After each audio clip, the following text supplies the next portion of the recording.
If you've been following the podcast for a while, you'll know that a little while back, I announced I was talking to investors about my startup AI Box. We ended up getting such a huge influx of people talking to us that we kind of changed our strategy regarding fundraising, and we have a really exciting announcement coming soon. But if you were an investor that had previously reached out to me and jumped on a call, make sure to reach out again. I have some really exciting news to give to you, or if you're an investor today looking to invest in an absolutely groundbreaking AI startup, I'm going to leave my email, jaden@aibox.ai, in the description, and I'll give you the inside scoop. Today on the podcast, we're talking about a really interesting new case study that recently happened at the Wharton School of Business, where essentially they were testing if ChatGPT was a better entrepreneur than their MBA students. And they were getting ChatGPT, they're testing to see if it could outperform MBA students in coming up with new products. This is a really interesting study I bet a lot of people are interested in. And we've seen GPT, especially GPT-4, do some very similar things. So today on the podcast, we're diving into that, answering the question,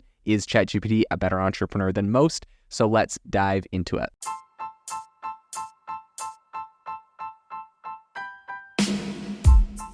Welcome to the AI Chat Podcast. I'm your host, Jaden Schaefer.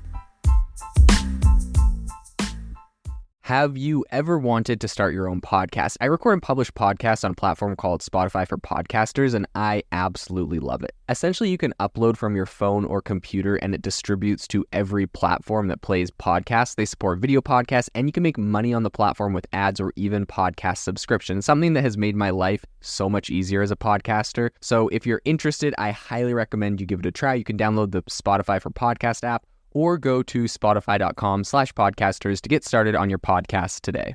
So Christian Terwiesch, who is a professor at the Warton School, recently unleashed a groundbreaking experiment involving, of course, ChatGPT.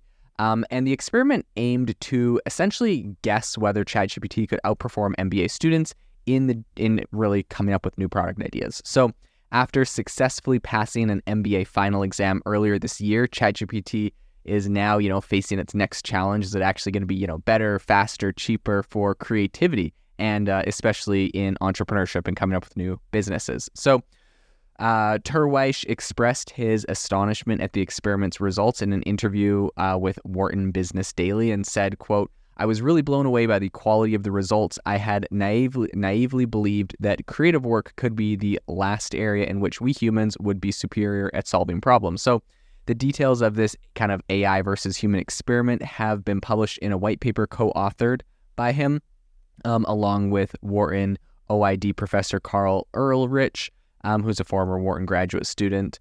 And then we had Leonard McKinn and Cornell Tech professor Karen Girotra. So the initial setup began with 200 product ideas from MBA students, specifically designed for the college student market and priced under $50. These ideas, noteworthy for being created before the release of ChatGPT and similar generative AI tools, served as a baseline. And the research team then fed the same assignment into GPT-4, generating another 200 ideas, 100 with no initial context, and another 100 seeded with examples of promising products. So completing the assignment in a mere 15 minutes, I'm sure this doesn't surprise anyone that is, actively uses ChatGPT. But ChatGPT actually outpaced human creativity, which typically generates about 5 ideas in the same time frame. But the speed wasn't the only criteria. The team also assessed the visibility of the ideas through a blind consumer survey. I love this, right? Because, of course, it's hard to say like which of these ideas would be the best if it's, like the people running the test, or if it's, asking ChatGPT or like a specific person. But, running a survey and saying, which of these do you think is better, definitely is a good, a blind consumer survey, great way to test it. So in this department as well, ChatGPT's ideas came out on top. The average purchase probability of a product idea from ChatGPT was 47% compared to 40%, which was the rate for human-generated ideas. And I think what else is really interesting here is that when it was like seeded with good examples, right? Like, so essentially if you tell ChatGPT, and I think this is really important because this is going to come back to something interesting, but when you give it like some good examples, ChatGPT's preference raising rose to 49%, so slightly higher. But I've actually seen it go much higher in certain areas where I'm like, hey, I need X, Y, and Z, especially in an area that ChatGPT may not have a lot of training data on. So I'm like, hey, I need XYZ. Here's an example. Just like use this example and write me something, but use all of these facts and make it in this specific area, market, niche, whatever.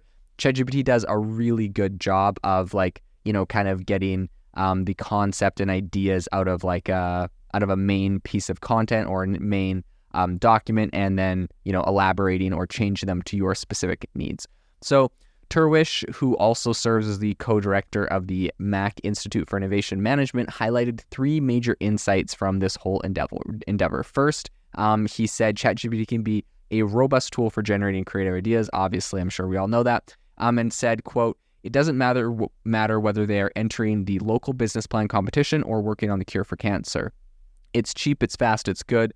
What's not to be liked? Worst case is you reject all of the ideas and run with your own, but our research speaks strongly to the fact that your idea pool will get better." So, I think he's really kind of leaning on the fact that you can use this to help spark ideas and innovation, and I think that's 100% true. A lot of times, though, like we saw in the study, it just was straight up better. Like, if you seeded it, it was almost 10% better than humans, and if it was just going straight up, it was still 7% better, which is quite significant. So, second, he believes that generative AI tools can accelerate the pace of innovation by not only generating ideas, but also aiding in their evaluation. So after all, kind of sorting through a sea of ideas or, trying to find the, a needle in a haystack, right, is essentially where human expertise is very indispensable.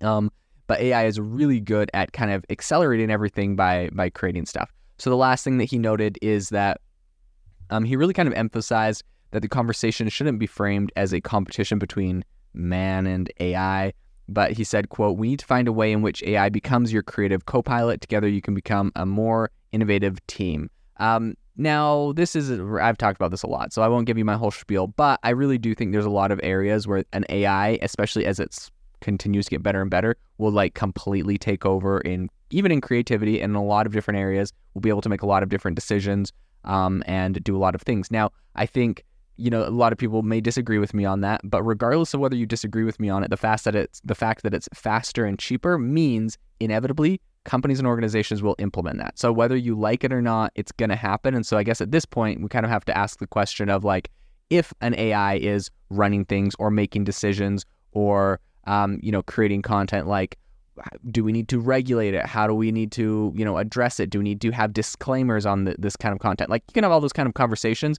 There's no way, at this point we can say an AI won't or shouldn't or can't do the thing, because it definitely can and it definitely will, especially because it's cheaper and faster. And this case literally showed that it was better, right? Like, it came up with better ideas.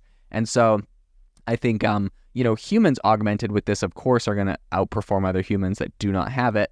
But in a lot of places, like, what happens when the AI outperforms all humans no matter what, right? So very, very interesting conversations. I think as AI continues to advance, the challenge may not be about whether it can replace humans creatively, but rather, some people say it's not about that, but it's kind of about how to integrate the tools into our workflows and kind of augment human potential.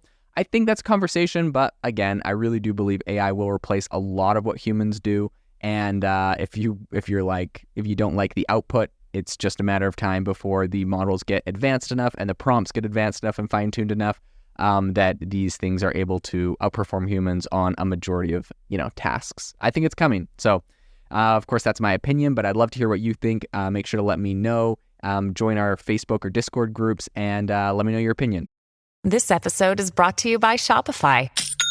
Forget the frustration of picking commerce platforms when you switch your business to Shopify, the global commerce platform that supercharges your selling wherever you sell. With Shopify, you'll harness the same intuitive features, trusted apps, and powerful analytics used by the world's leading brands. Sign up today for your $1 per month trial period at shopify.com/tech, all lowercase. That's shopify.com/tech.